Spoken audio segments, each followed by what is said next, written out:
Buenas tardes a todos, bienvenidos a Fundación Ávila, al Palacio de los Serrano.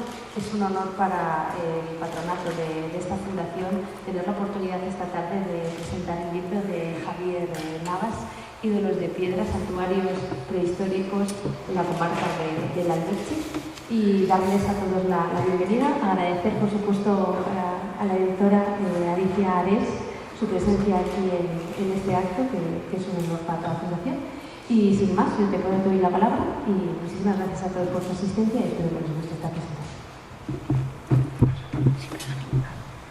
Muchas gracias, Cristina, y también muchísimas gracias a la Fundación, a la presidenta que está aquí. Ha sido un placer conocerla, y a todos los abuelenses que se han venido aquí para hablar de este libro y de este nuevo descubrimiento. Efectivamente, estamos aquí para presentar el libro Ídolos de Piedra, Santuarios Prehistóricos en el Valle del Alberche, de la comarca de Cebreros, de Javier María Navas.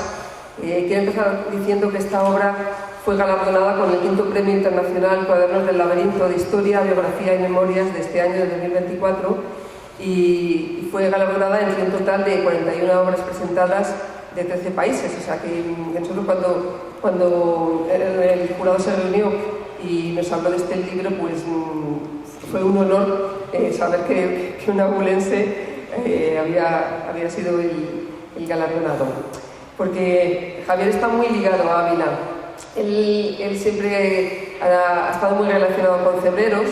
Por ejemplo, su padre, Javier María Navas, es un gran ilustrador muy vinculado a esta tierra, que ilustró muchísimas publicidades, hizo exposiciones de pintura, y además es una persona que yo conozco a fondo, y así que es un orgullo haber podido editar a su hijo.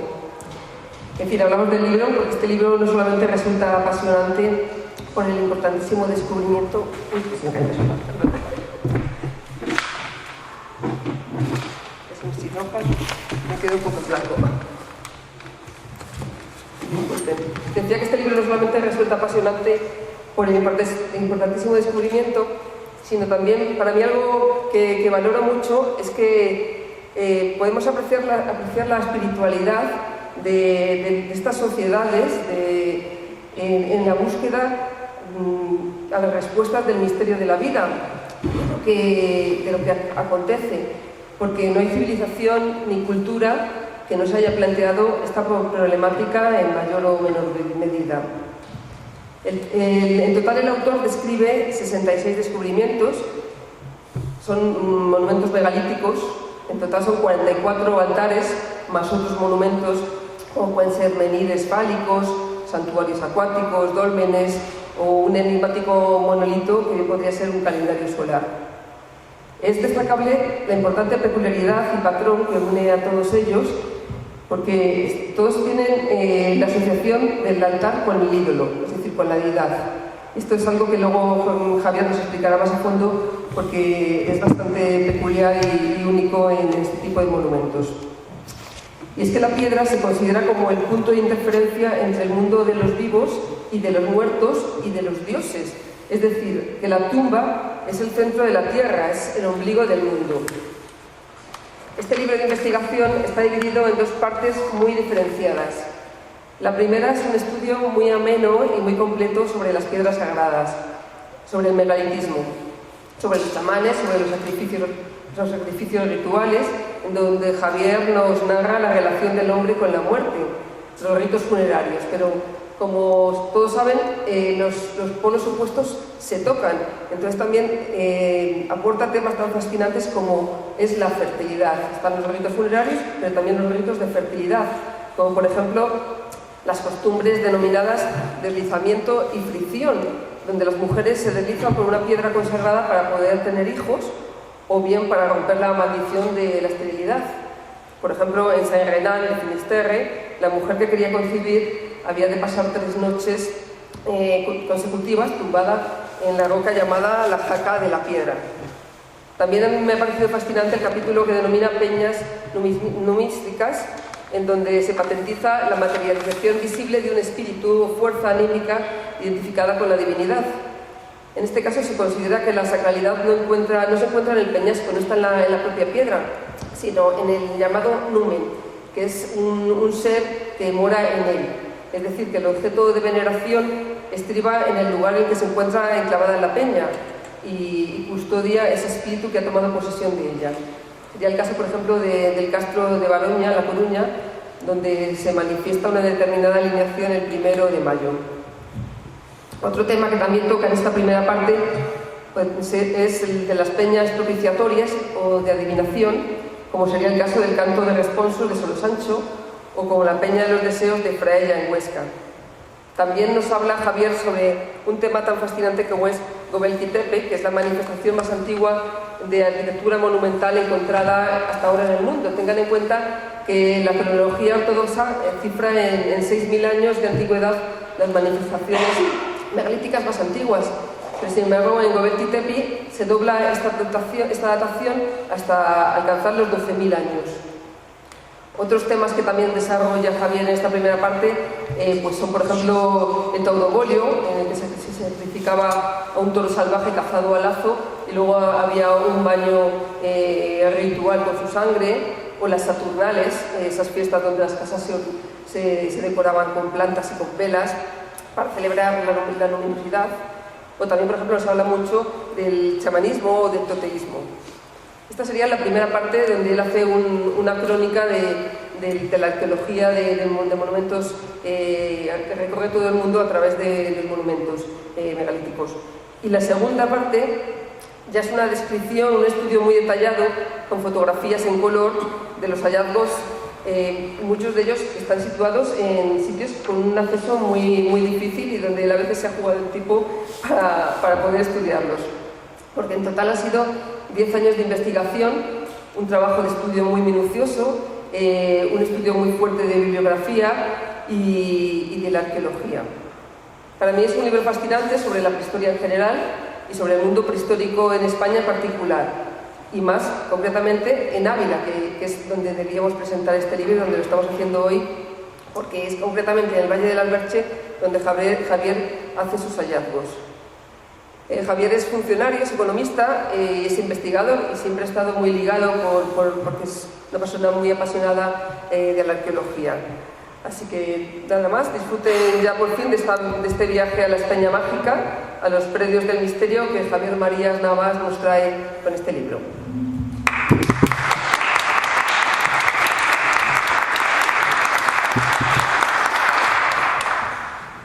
Muy buenas tardes a todos. En primer lugar, quería agradecer a la Fundación Ávila por la puesta a disposición de este magnífico escenario renacentista para la celebración de esta presentación. En segundo lugar, quiero agradecer a la editorial Cuadernos del Laberinto, en la persona de Alicia Ares, por la confianza depositada en este libro, por vuestra profesionalidad y por el trato cercano. En tercer lugar, quiero agradecer a un artista plástico polifacético que es pintor, acuarelista e ilustrador, que es Jesús María Navas Sáez, que es mi padre, además, que ha ilustrado este libro, una serie de dibujos a plumilla que ha realizado y que es un hombre, pues como comentaba Alicia, muy relacionado con la ciudad de Ávila. Si me permiten ustedes que les haga una pequeña glosa de algunas actividades que ha realizado en Ávila.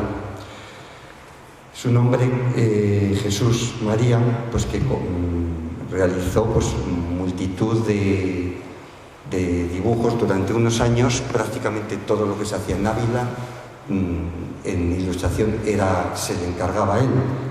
Entre otras cosas, pues realizó 7 grandes paneles de 1,5 metros por 2 metros aproximadamente para la Feria del Campo que tenía lugar en Madrid, representando Ávila.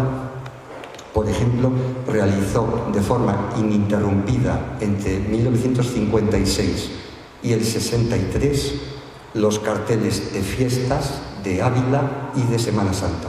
Por poner un ejemplo, realizaba multitud de trabajos, por ejemplo, en los cines, en el cine, que en ese momento creo recordar que había solo un cine en Ávila, lo que eran las diapositivas, la publicidad que se proyectaba en los descansos, que eran diapositivas de cristal, eran transparentes. Entonces, por ejemplo, pues ha colaborado pues, en el diario ABC, en distintas publicaciones, La Ballena Azul, La Ballena Alegre, perdón, Bazar, una de las primeras revistas para chicas, expresamente, que se realizaron en España.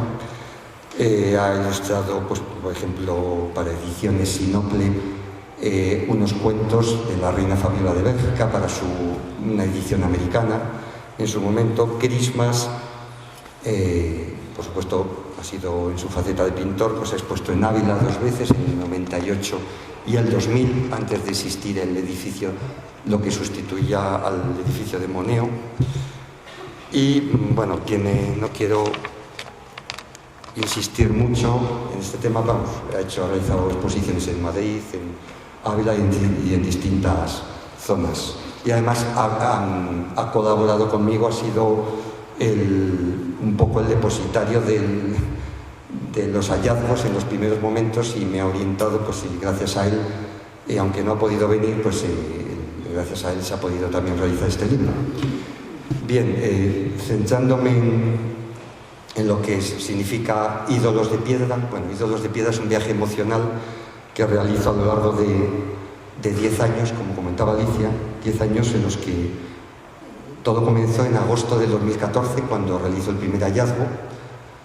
Lo veo de lejos y veo que intuyo, porque realmente no tenía una memoria visual de lo que eran los altares, más allá del famoso Castro de Ulaca, el altar homónimo, que es una joya, no sé pero realmente es mucho más moderno, es de la Edad del Hierro, está hecho con otro tipo de herramientas, y es un altar, pues, muy clásico y muy reconocible. Esto es mucho más tosco, esto es mucho más antiguo, son altares de otra forma. Entonces, a mí lo que me sorprendió a distancia es ver que existía un tótem, lo que yo creí en ese momento, por intuición pura, que era un tótem, un ídolo. Entonces, ¿cuál fue mi sorpresa cuando me acerco y compruebo que, además de efectivamente tener un tótem, un ídolo, aparece una estructura de altar, que es un poco la composición de los altares. Sería, pues, una especie de mesa de altar con una serie de cubetas para realizar los sacrificios, para contener los líquidos rituales. En algunas ocasiones, en altares de sacrificios cruentos, pues serían sacrificios de sangre. En los incruentos, pues serían derramamiento de otras sustancias, leche, miel, etc. Y un trono rupestre, un asiento tallado en la roca junto a una piedra auxiliar. Entonces, es que realmente lo tenía todo. Me encontré con uno de los altares maestros, y con el tiempo, pues observándola, investigando, observando la bibliografía existente y los especialistas, arqueólogos que hablaban sobre ello, me doy cuenta que no existía precedente, al menos no se hablaba de los altares desde la perspectiva de que tuvieran un ídolo. Es decir, lo que yo creo, existían en esta zona algunos altares ya descubiertos, preexistentes, que yo supe con posterioridad, pero son menores y, por supuesto, no tienen el ídolo. Entonces, lo que realmente me cautivó es el hecho de que pudiera, incluso me entró un sudor frío, ver la posibilidad de que no existiera, no se hubiera documentado este tipo de altar, que por otra parte existe en otras partes, en otras zonas de España y Europa, pero que no se había documentado la existencia, esa especie de simbiosis con el ídolo. Es decir, el propio objeto de veneración está presente en el santuario, en el ídolo. Y eso es lo que creo que hace, pues, de este libro se convierte en una pequeña puerta a la prehistoria, a una zona nueva, una nueva pestaña de la prehistoria que puede dar que hablar tal vez en los próximos años. Vamos a ver. Ávila ostenta el honor, dicho por especialistas como la persona que se ha encargado de localizar altares y de reunir información sobre piedras sagradas. Los altares son quizá la forma más conspicua, más impactante de lo que se conoce de forma genérica como piedras sagradas, que son peñas que en el pasado, pues, en sociedades prehistóricas milenarias, animistas, han visto como, lo que comentaba Alicia, como consideran que la deidad se inserta, de alguna forma, la piedra se convierte en receptáculo de esa divinidad, toma vida propia. Entonces para ellos la piedra no es la divinidad, sino el asidero en el cual se manifiestan. Pues puede ser una litofanía, se llama de diversas formas, los especialistas, cratofanía, hierofanía, pero bueno, en realidad es una manifestación de la deidad en la roca. Bien, como decía, pues Ávila ostenta el honor de ser el territorio de Europa occidental y quizá de toda Europa, junto con las 4 provincias gallegas, que alberga el mayor número de piedras sagradas. Entonces es un privilegio que esta provincia tenga ese honor. Aquí se hizo una exposición hace años en Torredón de los Guzmanes de las piedras sagradas y se veían algunos altares, por supuesto ninguno con ídolo. Entonces es un poco lo que queremos transmitir. Entonces, ¿dónde se sitúan estos altares? Se sitúan en el recodo que describe el Valle de la Albercha, su paso por Cebreros y otros pueblos limítrofes de la provincia, incluso de Madrid, San Martín de Valdeiglesias, Pelayos de la Presa, El Tiemblo, El Barraco, Navaluenga y, por supuesto, Cebreros, donde se encuentran las mejores y más abundantes manifestaciones de esta cultura. Bien, haciendo un pequeño símil con lo que sería una iglesia cristiana, bueno, yo he usado el término altar y santuario de forma indistinta, pero no son exactamente en sentido estricto lo mismo. Como decía, haciendo un pequeño símil con la iglesia católica, con una iglesia tradicional, el santuario sería la iglesia, una catedral, y el altar pues sería lo que todos conocemos como el presbiterio, el lugar donde el sacerdote realiza la Eucaristía. Bien, realmente hay gente que me pregunta si no pueden ser erosiones o lo que se conoce como mimetolitos, paridolias o simplemente piedras que por efecto del paso del tiempo han generado formas caprichosas que puedan parecerse a este tipo de manifestaciones. Y bueno, yo siempre digo lo mismo. Aquí existe un patrón que se repite de forma indefectible, se repite en los distintos altares, sobre todo los que tienen ídolos, son absolutamente claros. El tipo de corte, si bien aunque sea un corte rudimentario, muy tosco, porque es muy antiguo, ahora y luego iremos al tema de la cronología, pero sí que podemos decir que la erosión natural del granito es de otra manera, es mucho más redondea más las formas. Aquí te encuentras una cazoleta que tiene un comienzo de ángulo recto, te encuentras una serie de cubetas o cazoletas que van unas depositando a través de un pequeño canal que está tallado, se reduce la cazoleta en esa parte y desemboca en otra que está a distinta cota, y esta a su vez en otra, y esta a su vez en otra, hasta hay un caso en particular en el que hay hasta cuatro cazoletas interconectadas por estos canales. Entonces ahí el efecto azar es prácticamente imposible. Bien, un santuario, como nos dice la doctora Correia, es un lugar demarcado del mundo profano, un lugar común a dioses y hombres, donde el tiempo retorna a su dimensión mítica y primordial. Es una definición muy bonita, muy poética. El sentido de estar demarcado del mundo profano es porque estos lugares estaban separados de lo que es el pueblo. El chamán que oficiaba en estos altares, dijéramos que era un lugar de acceso restringido, ¿no? Común a dioses y hombres, porque son los puntos, como nos comentaba Alicia, son los ónfalos, son axis mundi, todos son ejes del mundo, son lugares donde parece que separa el quehacer, y las sociedades animistas, sociedades primitivas, entroncan con los dioses en estos lugares. Y luego donde el lugar que es donde el tiempo alcanza una dimensión mítica y primordial, pues es porque realmente se veneran a los ancestros, a los dioses antiguos y a los dioses en estos lugares. Bien, no quiero repetir mucho lo que nos ha comentado Alicia. Este libro, bueno, es un trabajo de 5 años, dentro de los 10 años de investigación que ha consistido en el trabajo de campo de búsqueda y localización de altares, posterior medición de los mismos de forma exhaustiva. He tratado de hacer un libro exhaustivo y bien medido, bien documentado, para dejar lo menos posible, dentro de que es un terreno escabroso y un terreno de prehistoria que siempre es complejo abordar, pues lo más exhaustivo posible. Pero sí que puedo decir que en esta primera parte, pues eso, trato, como nos comentaba Alicia, distintos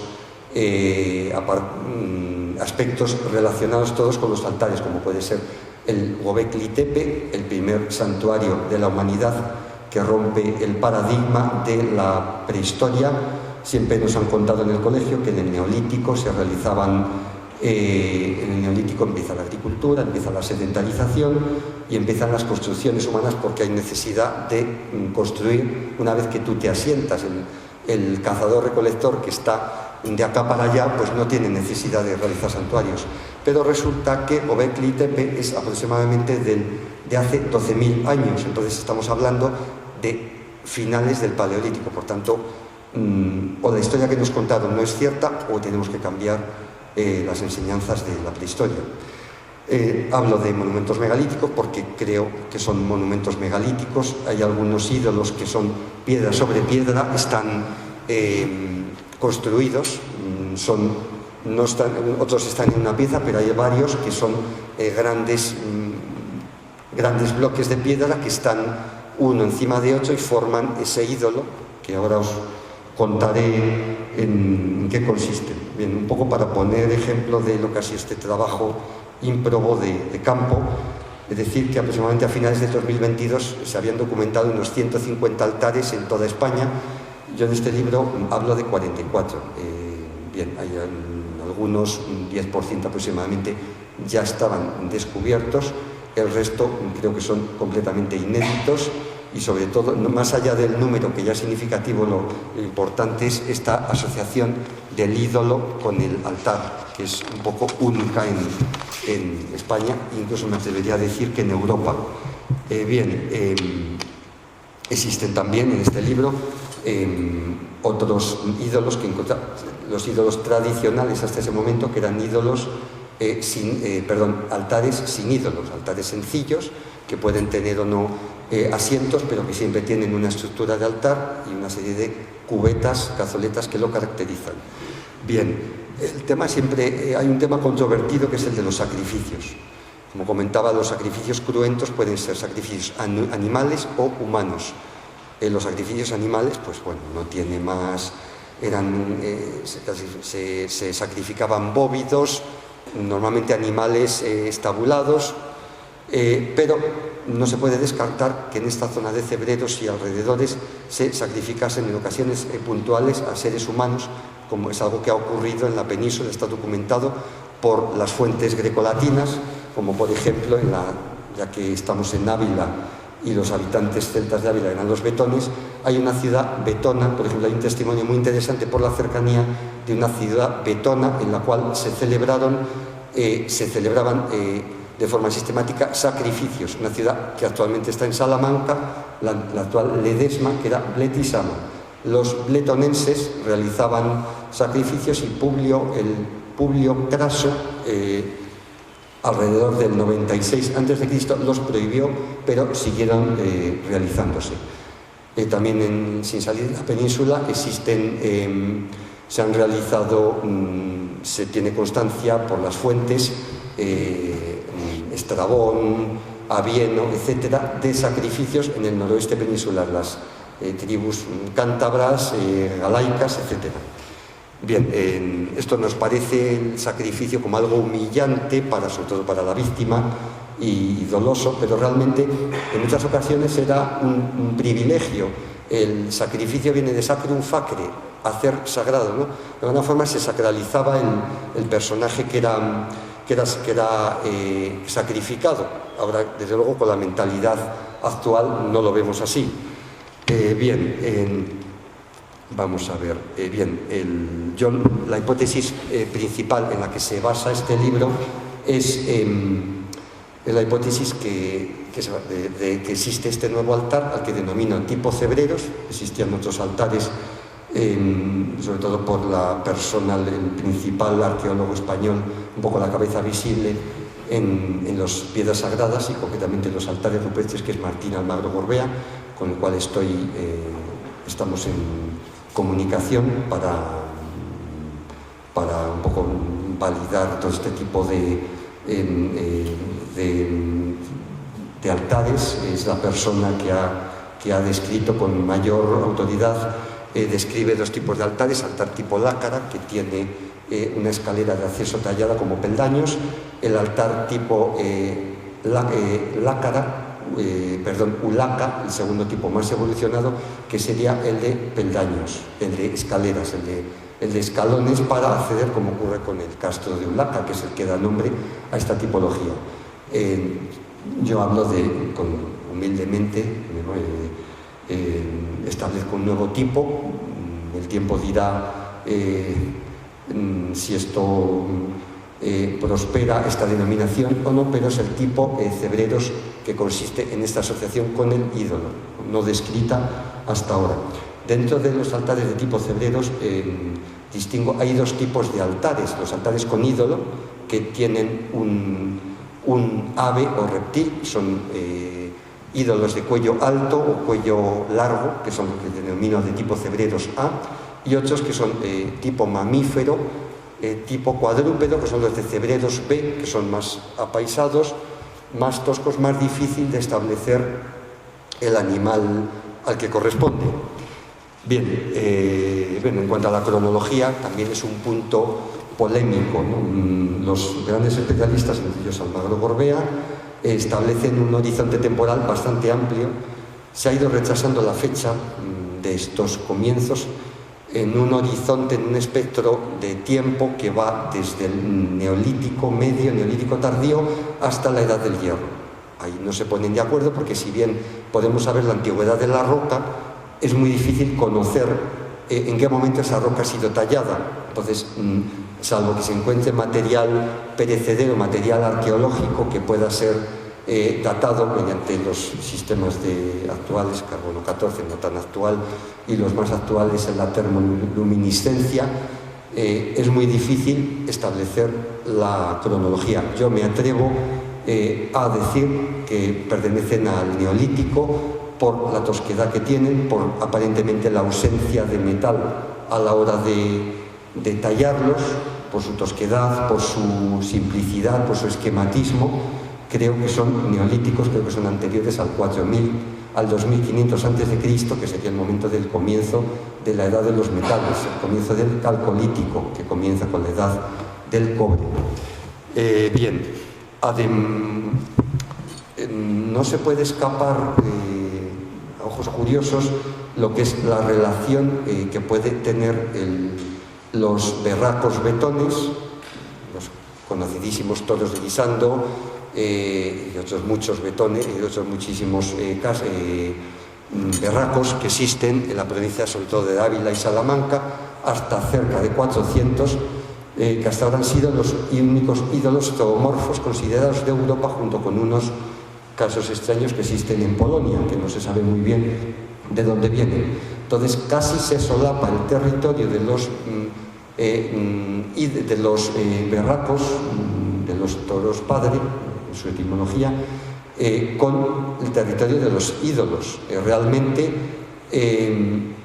esto te da que pensar que pudiera haber una sociedad preexistente en estas comarcas indígenas, que cuando llegaron los celtas, los betones en este caso, tuvieron una especie de sincretismo cultural, sincretismo religioso, una aculturación, y pudieran haber tomado y perfeccionado este proceder de tallar estos dioses, porque luego en otro territorio celta no tienen parangón, no existe en ningún territorio celta en figuras animales, figuras zoomorfas más allá de los berracos. Es mucha casualidad, pero bueno, cada uno puede extraer sus propias conclusiones. Bien, además de estos ídolos, hablo de otros elementos en este libro hasta completar la cifra de 66, cerca de 70 monumentos megalíticos, en los cuales destaca titán, lo que conozco, lo que denomino el titán y la calavera, que es una estructura gigante, fastuosa, que se eleva unos 20 metros, no es que tenga 20 metros de tamaño, sino que se eleva en una colina natural 20 metros, y consiste en una gran piedra aposentada sobre un lecho de roca y rodeado de multitud de grandes bloques ciclópeos, y que se caracteriza porque tiene forma de rostro humano, tiene un mentón muy pronunciado y parece tener una piedra anclada en su parte superior que semeja un casco, lo que sería un gorro de contrarrelojista que se va afinando hacia la parte de atrás, como si fuera aerodinámico. Realmente tiene un gran parecido con un rostro humano y es enigmático, pero es que se completa con una calavera humana en su base y otra más a unos metros a su derecha, mucho más tosca y más grande, y entre las dos, lo que sería el umbral de la puerta, se apunta directamente al titán. Es lo que aparece en la portada del libro, y nos ha parecido un poco el emplazamiento más visible de esta cultura. Impacta este cráneo semienterrado en la roca. Yo, por supuesto, no me he atrevido a tocar, y no sabemos si tiene un busto o simplemente se limita a la cabeza, pero tiene unos ojos almendrados que las personas más con mayor imaginación pues podrán ver en él semejanza con un alienígena por la forma invertida de pera invertida y ojos almendrados en diagonal. Realmente fascina. Hay otra figura antropomorfa, todavía más realista, que impresiona, que está en el libro, fotografiada en el capítulo final.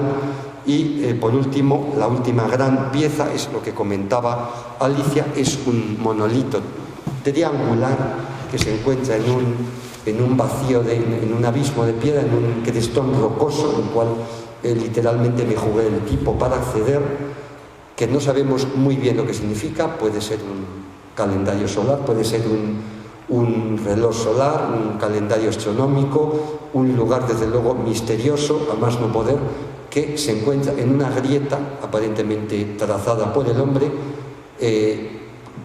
perpendicular a ese crestón rocoso, que tiene una pendiente pues prácticamente que te mata si te sitúas desde él hacia la parte baja, y de él hacia arriba es como si estuviera justo en la arista donde cambia la pendiente, se sitúa esa gran grieta. Es una de las cosas más fascinantes. No puedo contestar a lo que es. Yo creo que no podría casi nadie, porque es algo que rompe los esquemas de lo que podíamos conocer hasta ahora, ¿no? Entonces, bueno, pues todos ellos tienen la fuerza de lo ancestral, son lugares de espiritualidad antigua, casi telúricos, donde el hombre primitivo conecta con sus ancestros y con el firmamento. Aún hoy al hombre contemporáneo nos impresionan, no puede dejar indiferente, el que lo conoce no le deja indiferente, en su tosquedad son realmente fascinantes. Este libro pues abre una pequeña ventana, lo que puede ser un nuevo paradigma, a ese mundo mágico envuelto en las brumas del tiempo, que representa la prehistoria. Creo que los posibles lectores pueden encontrar en él parte del misterio que transmite aquello de lo que ya no queda recuerdo, de ese país extranjero que es el pasado. El fuego nunca termina de quemar los recuerdos que habitan entre sus llamas. Nosotros respiramos el humo de todos aquellos que se consumieron en el tiempo pretérito. Bien, a continuación vamos a ver un pequeño vídeo con los santuarios más representativos, y acto seguido, pues si alguno de ustedes desean que les dedique el libro, pues con muchísimo gusto se lo haré, lo hago. No es difícil imaginar a los últimos chamanes de la prehistoria ibérica, los últimos, en palabras de los griegos, los hieróscopos ibéricos, los últimos brujos, los últimos sacerdotes, en dirigir las solemnes ceremonias mientras tililaban las antorchas de los asistentes, y los tambores daban ese toque de solemnidad que impresionaba a hombres y mujeres ensimismados contemplando a los tótems temblar a la luz de las hogueras. Los ecos de los últimos ritos del pasado parecen reverberar en los escarpados montes del oriente abulense. Solo queda el último reflejo de este mundo perdido en las brumas del tiempo, diseminado entre las quebradas y la montaraz geografía del Valle del Alberche a su paso por Cebreros. Son los titanes del granito que parecen vigilarnos oteando desde sus atalayas entre los recuerdos llameantes de las ceremonias de los chamanes. Tal vez nos encontremos ante los primeros dioses representados en la península ibérica, tallados en piedra, en la cuarteada piel de toro, en la vieja Iberia, son los ídolos de piedra. Muchas gracias.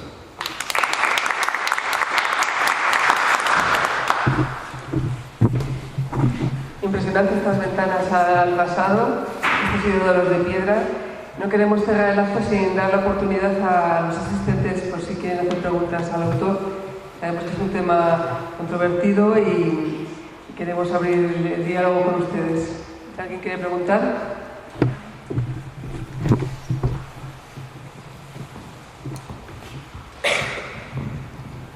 Una preguntita. En estos ídolos de piedra han aparecido algunos restos de pinturas rupestres. No, yo lo que he descubierto no, porque suelen aparecer en trazos, no con animales, pero suelen aparecer en estos sitios. Cierto. Y en Ávila lo tenemos muy cerquita, aquí en la capital.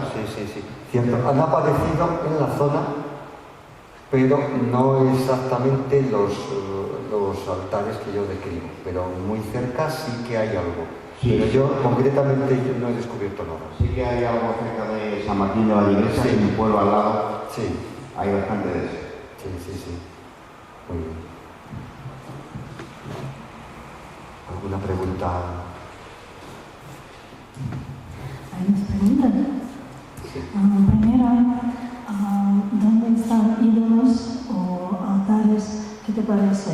¿Estaban incluidos en Castro, donde vivieron también tribus, o estaban más escondidos en lugares que necesitan una dificultad para subir y buscar ellos? Claro que están en espacio abierto, pero ¿qué te parece?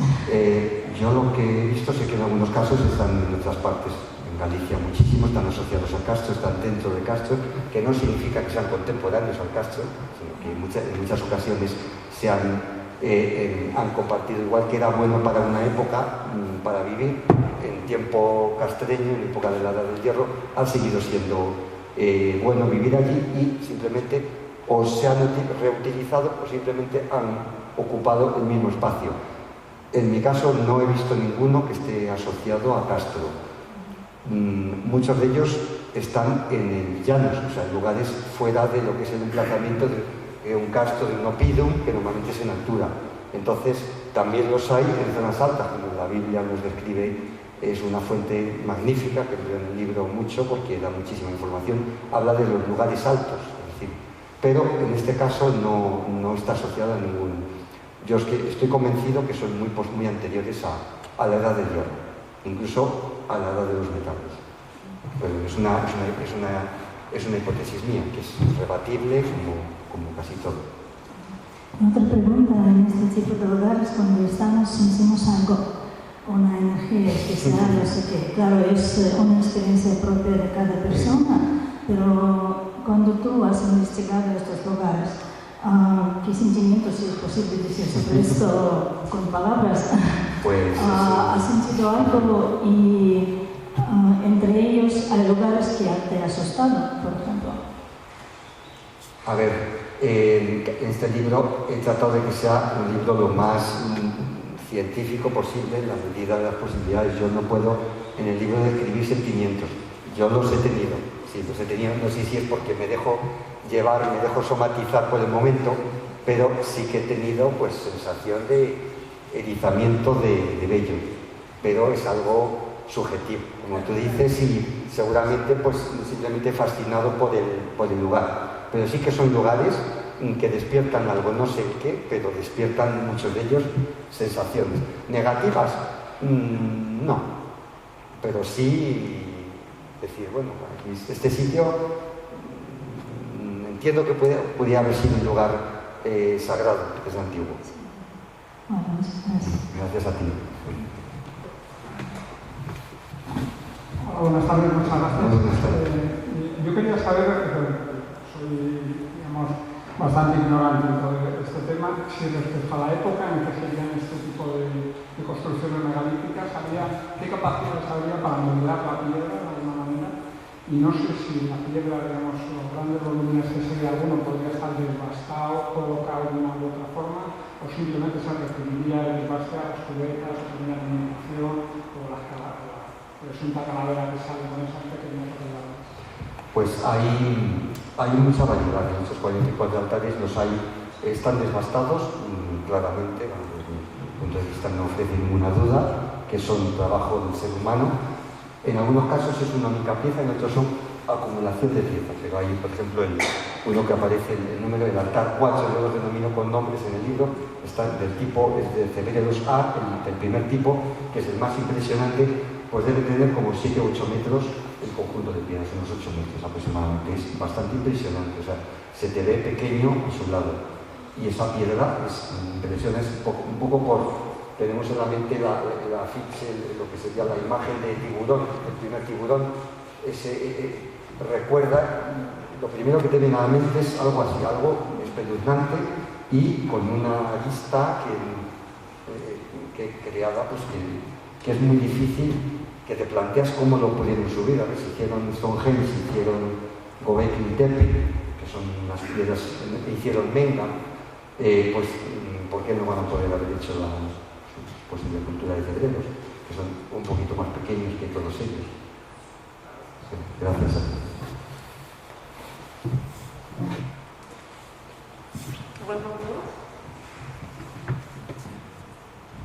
Hola, buenas tardes. Buenas tardes. Pues me he quedado casi respondida a la pregunta, porque yo siempre he pensado que se utilizaban las piedras grandes o monumentales con algún tipo de forma animal o de cara, que se utilizaba pues porque estaba ahí y creaban un ídolo, ¿no? Que yo siempre he pensado que no estaban trabajadas, ni que no se había hecho ninguna intervención sobre ellas. A ver, es que seguramente en algunos casos lo que son las paridolias, lo que son representaciones, igual que vemos paridolias, paridolia viene de piedra, bueno, en general, paridolia se puede ver en las nubes, en un tronco de árbol. Yo tengo un amigo que está especializado en fotografiar paridolias en troncos, en rocas, que igual que ahora nos llaman a nosotros la atención, al hombre arcaico le pudo llamar la atención, y algunas tendrían carácter de ídolo sin necesidad de tocarlas. Eso también se da, ese fenómeno.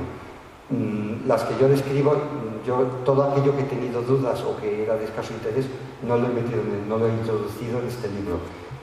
Yo creo que, sinceramente, estoy convencido que todas las que yo trato están trabajadas por la mano del hombre.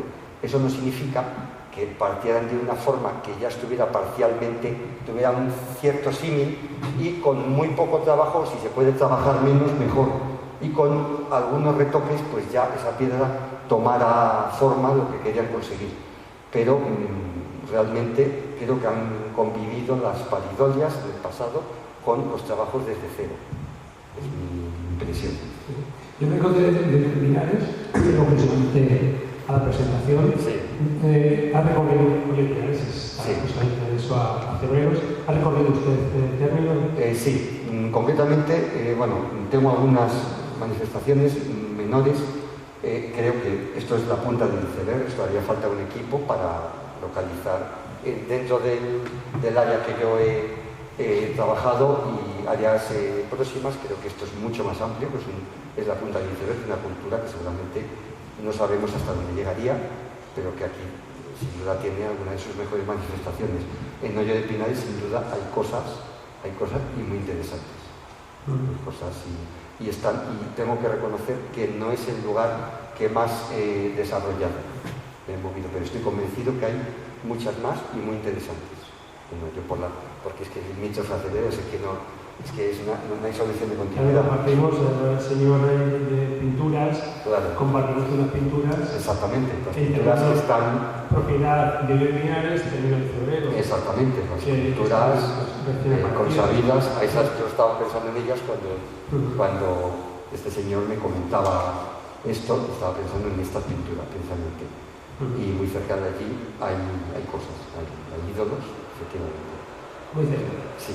Bueno, nos ponemos en contacto. Gracias. Con mucho gusto. ¿Alguien quiere preguntar algo más?